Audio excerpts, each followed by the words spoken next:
Hi, I'm Lorraine. My sister told me not to come to her wedding because my husband's a mechanic. She said we didn't fit the image her new family wanted. But what she didn't know was that the very man she shamed would be the one to save her big day and expose everything. How does a family get to that point? Has anyone ever made you feel small just for being yourself? Have you ever been left out of a family event and somehow still blamed? What time are you watching this? And where from? Drop it in the comments, I'd really love to know.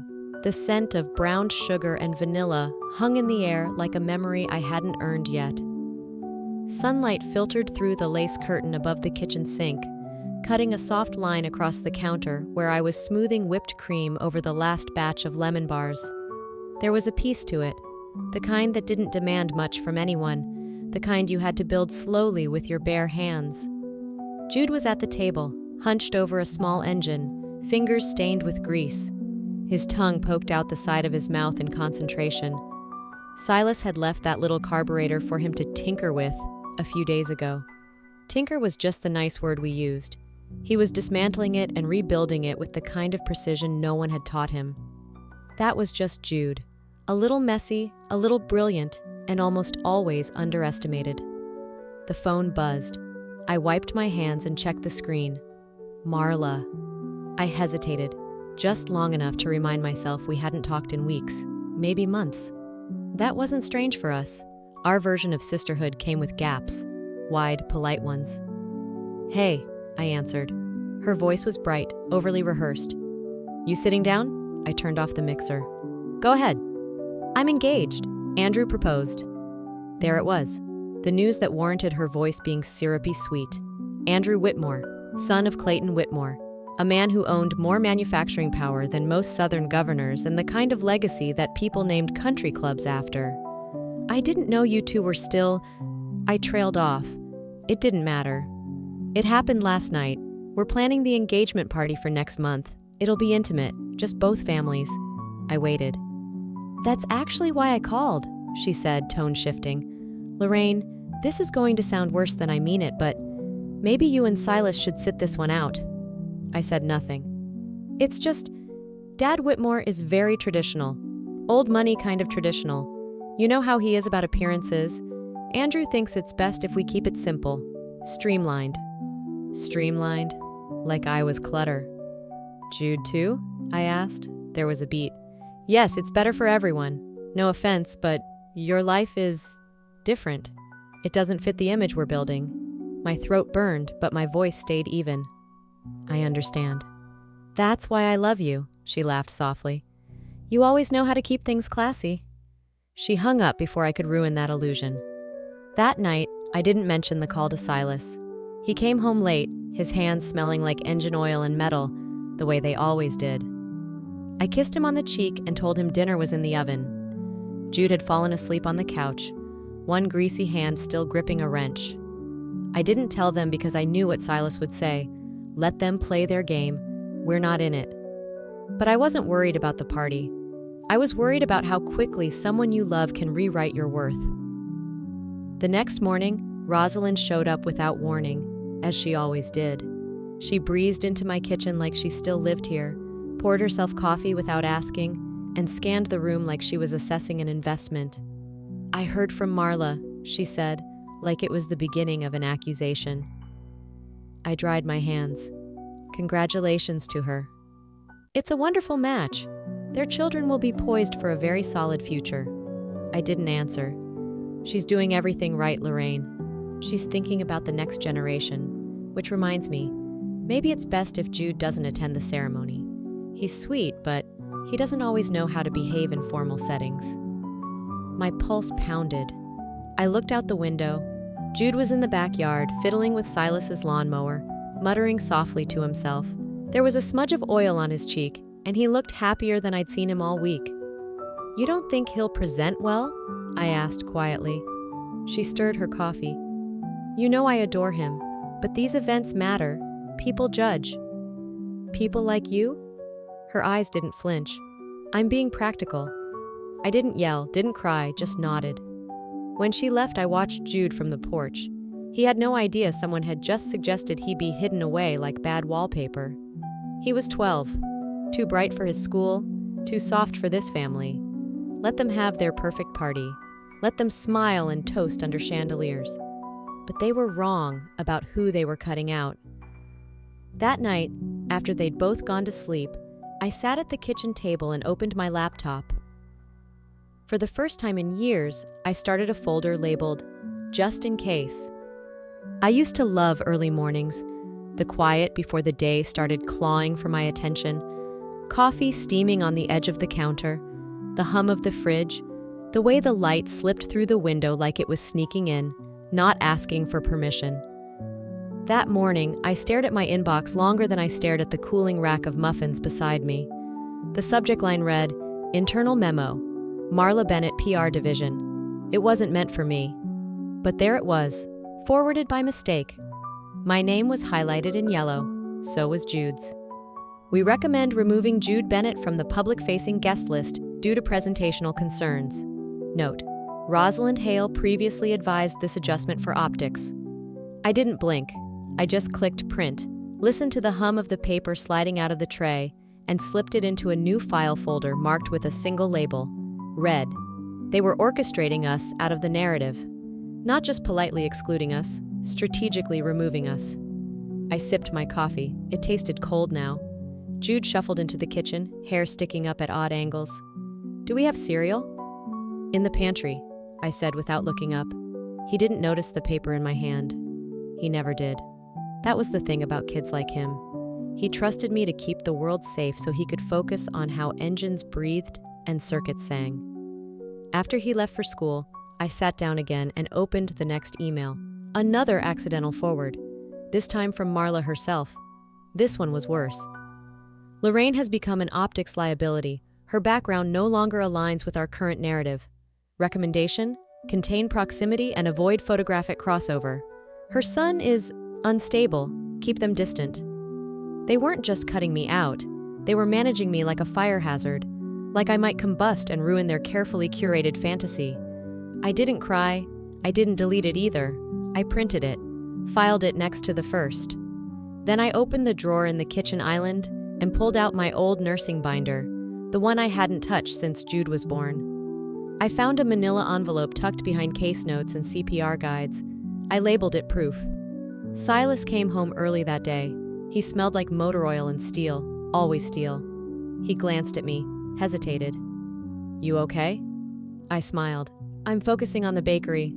He nodded like he didn't believe me, but also knew better than to push. That night, Marla texted me, a picture of a ring, platinum, vintage cut. The caption, "He did so good." I replied, "Congratulations." Nothing more, no emoji, no exclamation. Because sometimes silence is the loudest sound you can send. When the house was quiet again, I sat at the dining room table and began printing. Every forwarded note, every cruel phrasing, every backhanded mention of my name. I slid each page into plastic sleeves like artifacts from a war no one admitted had begun. As I closed the binder, I whispered it aloud, like a promise. "If they want a clean image, let's give them the real picture." Jude barely looked up from his cereal that morning. He stirred the spoon around in the bowl like he was tracing circles, not hungry, not talking. The silence between us stretched like a tight seam ready to tear. I handed him his lunch bag, and for a moment, he hesitated before taking it. Just the smallest flinch, like he was bracing for something. "You okay?" I asked, keeping my voice even. "Fine," he mumbled. It wasn't fine, but he was 12. He didn't have the words yet for betrayal, not the kind that hides behind smiles. When the door shut behind him, I exhaled. My hands trembled just enough to spill the coffee I'd just poured. I went to check the printer. I'd sent a batch of bakery invoices last night, but what was sitting on the tray wasn't from QuickBooks. It was from Marla's office. Another internal document, probably misrouted again by some poor assistant who didn't double-check the CC field. The title read, "Contingency Planning, Lorraine Hale and Family Presence." I read the first line aloud like I needed to hear it in the air to believe it. In the event that Lorraine Bennett or affiliated family appear at the engagement ceremony uninvited. Below that, it laid out instructions. Assign a PR handler. Limit visual exposure. Avoid proximity to press or VIP tables. Don't seat them near photography zones. They were planning for us like we were a crisis, like our presence was radioactive. I added it to the binder. That night, Jude came home with an envelope. I watched him open it while I cleaned the sink. He didn't rush. He peeled back the flap like whatever was inside had weight. When he pulled out the letter, his hands didn't shake, but his shoulders dropped like something inside him folded. "They said I didn't qualify," he said quietly. He folded the paper, tucked it back into the envelope, and left it on the counter. Then he went upstairs. He didn't cry. He didn't rage. He just left it there, like it didn't deserve any more of him. When the dishes were done, I opened the envelope. The letter from the STEM program was typed in formal language, distant, clean. Despite notable technical aptitude, candidate demonstrates limited social engagement and does not meet behavioral standards for team-based innovation initiatives. I stared at those words. Did they really think a kid like Jude, who spent weekends rebuilding lawnmower engines and understanding torque ratios by instinct, wasn't a fit because he didn't perform his genius loudly? Because he didn't hug enough? Speak loudly? Shake hands on cue? 16 years ago, I had whispered something similar to myself. You can be brilliant, but if you don't smile the right way, they'll never let you in. I thought I could spare him that lesson. I thought wrong. After Jude had gone to bed, I sat at the kitchen table with the letter and the printed protocol in front of me. They sat like evidence at a trial no one had called. I didn't cry. Instead, I took out a sticky note and wrote, "They're not afraid of how we look. They're afraid of what we represent." I stuck it to the front of the binder. I was halfway to the drawer when I heard the front door creak open. Silas stepped in, shoulders dusted with evening light, hands stained with oil and dignity. He looked at the papers, then at me. "You ready to stop letting them erase you?" I met his gaze. "Not just ready. I'm done waiting for permission." Jude hadn't touched his model engine in 2 days. That alone told me something was wrong. He'd been quieter, slower in his movements. The energy that usually danced just beneath his skin, gone. Like something in him had shut down and decided not to restart. He stood in the doorway that morning, backpack half-zipped, and asked, "They don't want me there, do they?" I didn't lie. I didn't dress it up with soft words. I just wrapped my arms around him and held on longer than I usually allowed myself. Later that evening, after Jude had gone upstairs and Silas was out back cleaning spark plugs, Silas walked in with a rag in his hand and a look on his face that warned me something was coming. "You need to know this," he said. "I didn't want to tell you until I was sure." I turned. "What now?" "Your mother called the STEM board. I know someone on the panel. She advised them that Jude might not be socially ready, suggested they look closely at how his behavior might reflect on the program." My jaw clenched. "No," he nodded once. "Yes." I stood still, then walked slowly to the kitchen counter, opened my planner. A folded note, in Rosalind's unmistakable script, was tucked beside a page marked 3 weeks ago. Reminder, call STEM contact, discreet. It was dated the exact day the board had met. My hands trembled, but I didn't scream. I didn't crumble. I just felt something harden. That night, I went for a walk. The streets of Savannah were still damp from a late storm.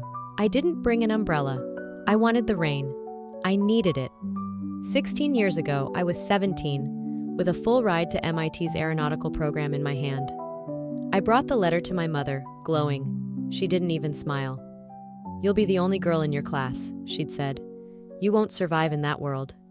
She handed me an application for a local nursing school instead. "It's safer, respectable. Besides, we already told people you'd stay close." I gave up the scholarship 2 days later. No ceremony, no congratulations. Just silence. And Marla? She got into a third-tier arts college and was given a celebratory dinner with catered food and a banner. She was the crown jewel. I was the piece too sharp to polish. Back in the present, I sat beside Jude, who had fallen asleep on the couch. His cheek was flushed, and his hand clutched a balled-up napkin like it was armor. I brushed his hair away from his face, and something inside me twisted. a memory of my own mother doing the same thing. But hers came with expectations. Mine came with apologies I couldn't say out loud. "You will not inherit my silence," I whispered. Then I walked back to the kitchen, took the denial letter, the crisis memo, the emails, the note in her handwriting. I slid them into a red folder. One word across the front: truth. Dinner was quiet. Too quiet, if I'm honest. The kind of silence that doesn't soothe, it thickens. Jude sat across from me, pushing his roasted carrots in slow, lazy loops. Silas kept his eyes on his plate, chewing with methodical purpose. Like every bite kept him from asking the question hanging between us. What next? I placed the red folder at the center of the table. Neither of them asked. They didn't have to. We all knew what it was. My phone buzzed. A text from Marla. "Hope we can still keep things drama-free for Saturday." Drama-free. Like all this, our erasure, our reclassification as social liabilities, was just static to be cleared from her glossy little screen. I slid the phone face down. 2 days later, I met her for coffee. A neutral cafe in town, halfway between her condo and my life. The kind of place that served drinks with cinnamon-dusted hearts on top. She hugged me like nothing had happened. "I'm glad you made time," she said. "I've been thinking," I began, stirring my tea, "about MIT. Her smile faltered. "That was a long time ago." 16 years, I nodded. "I had a full ride, aerospace track." "You chose nursing," she said too quickly. "No," I replied. "Mom chose for me, said it was safer, more ladylike." She sipped her latte. "I didn't ask for that." "No," I agreed, setting my spoon down. "You just accepted everything that came with it." She didn't argue. She never did. Silence was her favorite brand of denial. Later that day, I arrived at the Whitmore estate for the family pre-dinner. Andrew met me by the garden path, hands in his pockets, trying hard to look relaxed. "Lorraine," he said with a forced smile. "Glad you could come." We walked for a moment without speaking. Then I asked, "You knew about the emails, didn't you?" He froze. "Marla handled most of that." "Not what I asked." He hesitated. "I didn't know how to stop it." "You didn't even try." That night, seated at the long formal table with all the curated perfection around us, I looked from Marla to Andrew, then back again.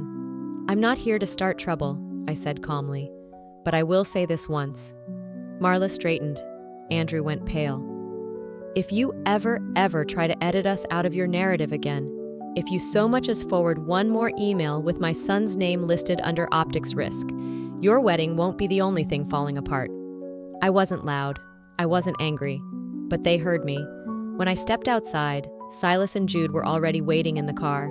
The headlights were on. I slid into the passenger seat and fastened my belt. "They pushed," I said, staring out the windshield. "Now we push back." I found him in the garage. Jude sat cross-legged on the floor, surrounded by rusted screws and pieces of a busted desk fan he'd taken apart a dozen times. But he wasn't working. He was just staring, eyes unfocused. Like even this, his usual safe haven of metal and gears, couldn't buffer what he'd heard. I crouched beside him. He didn't look at me, just said, "Andrew told someone I had the wrong genes, that I'd embarrass Marla." My stomach twisted. That simple sentence carried more weight than any insult ever could. He wasn't asking if it was true. He was telling me he already knew it was. I didn't speak. I couldn't.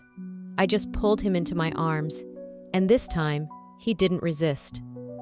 That night, when the house settled into its quiet hum, I brought the red folder to the living room table.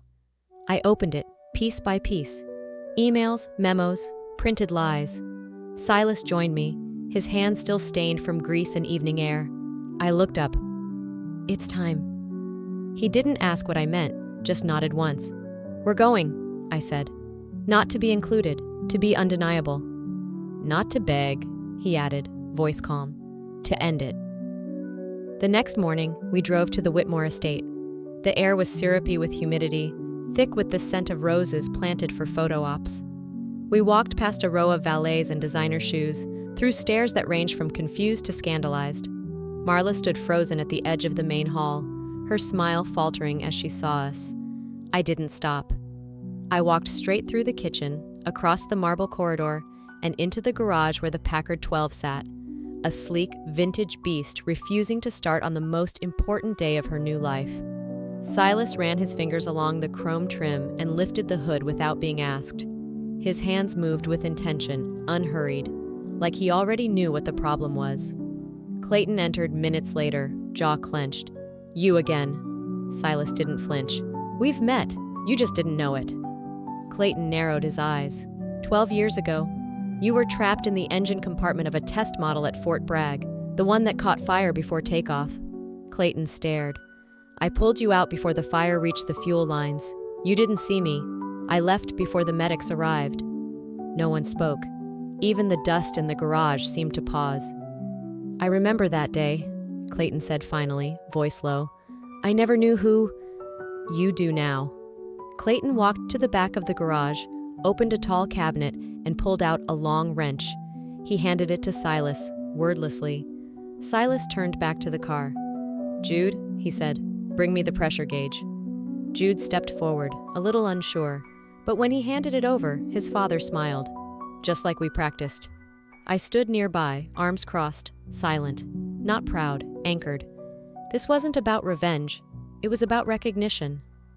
When I left the garage and stepped into the main corridor, Rosalind was waiting, dressed in something too crisp for her age, with her arms folded like she thought that still worked on me. "You shouldn't be here," she said. I met her eyes. "I should have been here the whole time. You're just the last to realize it." The engagement party shimmered with expense and orchestration. Champagne was being poured into cascading towers, violins played something light and forgettable, and no one dared breathe too loud. Marla stood in the center of it all, draped in pearls and a designer dress the color of approval. But her smile didn't reach her eyes, not anymore. We had arrived earlier without warning. I didn't need an invitation, not after everything they'd scripted behind my back. I wasn't here to reclaim space. I was here to prove it was mine all along. Guests turned when they saw us. Lorraine Bennett, the older sister, the one with the wrong image. Silas beside me, quiet, sharp-eyed. Jude clutched a folder of tools like it was a shield. He wasn't nervous, he was focused. Marla spotted us from across the lawn. She tried to recover, whispering to a PR girl who immediately checked the table chart. No one came to stop us. They wouldn't dare. I said nothing, I didn't have to. My presence was the message. Inside, in his private study, Clayton Whitmore held a manila envelope. It had arrived the day before, anonymous. Inside, a copy of a 12-year-old military report, a rescue log from a classified engine malfunction. His name, a fire. A man who'd pulled him out of a burning cockpit before the ignition could reach the line. At the bottom, a name finally filled in. Silas Maddox. Clayton read it once, twice. Then he reached for a pen, scribbled a signature on the amended record, and slid it into his personal archive. He didn't speak of it to anyone. Back in the garage, the Packard 12 sat still and stubborn. The mechanics from the rental company muttered. One shook his head, another checked his watch. "Electrical's intact," one said. "It's gotta be the ignition relay." "Already replaced it," another answered. They kept guessing. The car didn't care. Silas stepped forward without being asked. He leaned under the hood, eyes scanning. "It's not the relay," he said, voice low. "It's the choke valve, over-tightened." And then Jude, steady and sure, said, "I can fix it." He crawled underneath the car, hands moving like he was tuning a violin. He adjusted the valve, checked the pressure, and gave one nod. "Try it," he said. Silas turned the key. The engine roared to life like it had just remembered who it was. Silence fell over the garage. Clayton stepped inside, gaze flicking between the car, Jude, and Silas. He said nothing, just walked up to Jude and placed a hand on his shoulder, then turned to Silas and offered the smallest of nods. Finally, his eyes landed on me. "Your boy is sharp," he said. "Must run in the family." I didn't thank him. I didn't need to.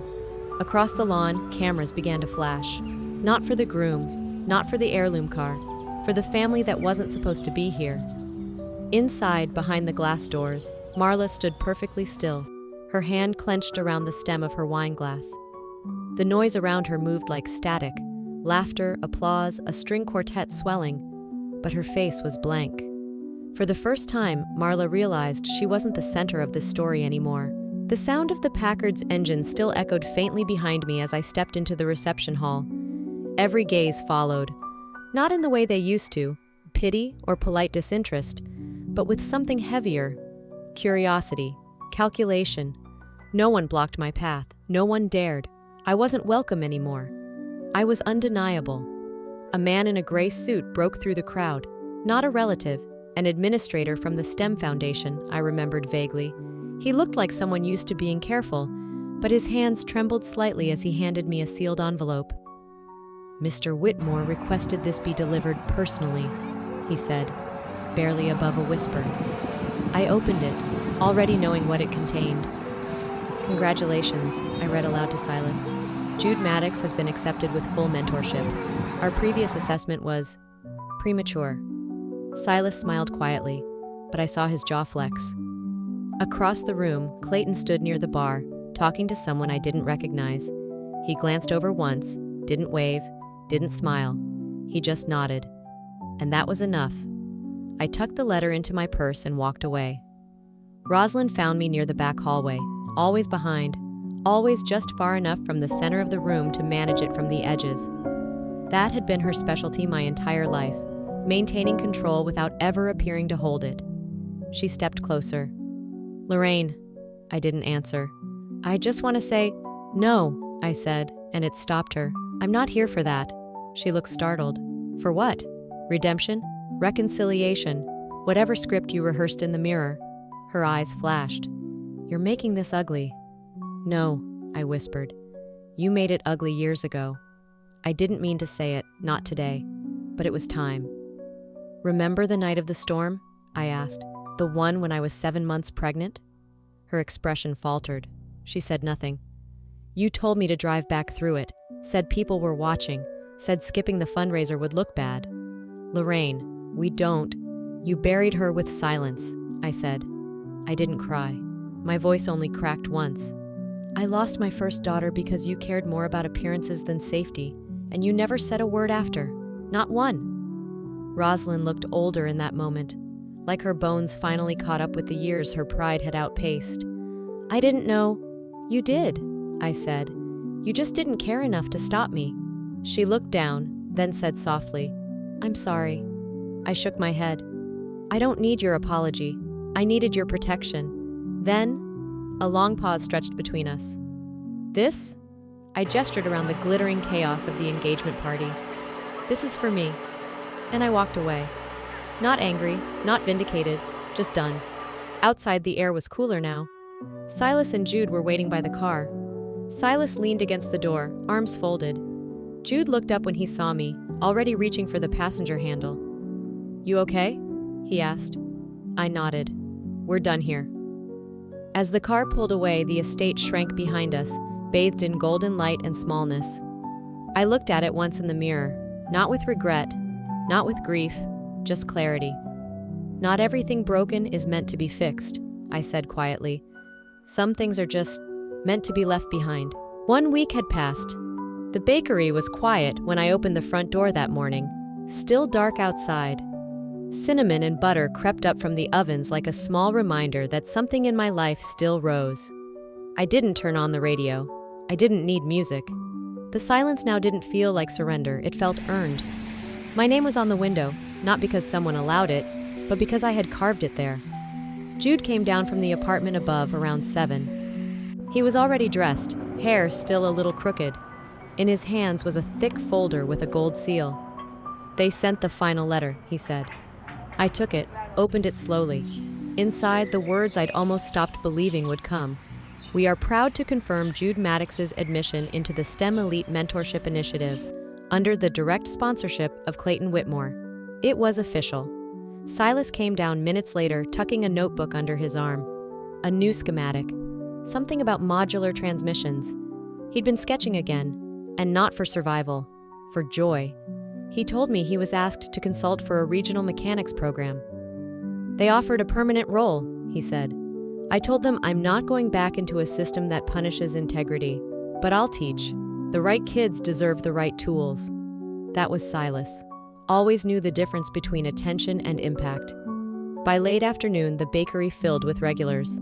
A local pastor, a woman who sold soaps from her garage, a teenage girl who always asked for the corner piece of brownie, the one with too much crust. No one asked about Marla or the wedding. And then the bell above the door rang. Marla. She stood there in a navy blouse and slacks too formal for just picking up pastries. Her eyes darted quickly, like she was checking for cameras that didn't exist. "I thought I'd stop by," she said. "Office snacks." I nodded toward the pastry case. "Take what you want."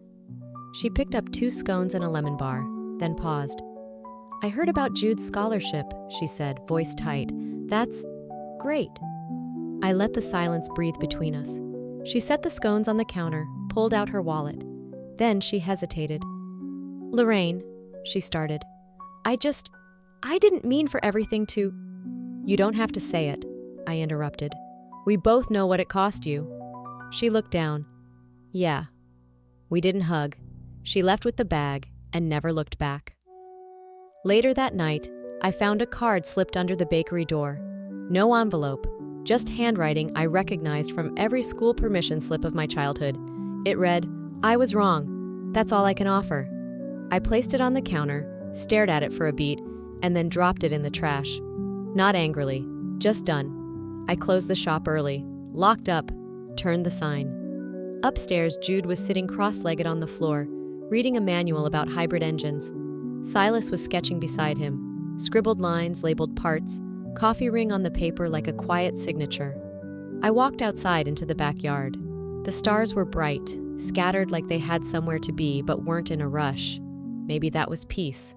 Not fixing everything, just choosing what not to carry anymore. I exhaled, not a sigh. Just release. Not everything broken needs to be mended. Some things are just meant to be left behind. Looking back, I realized that peace doesn't always come from resolution.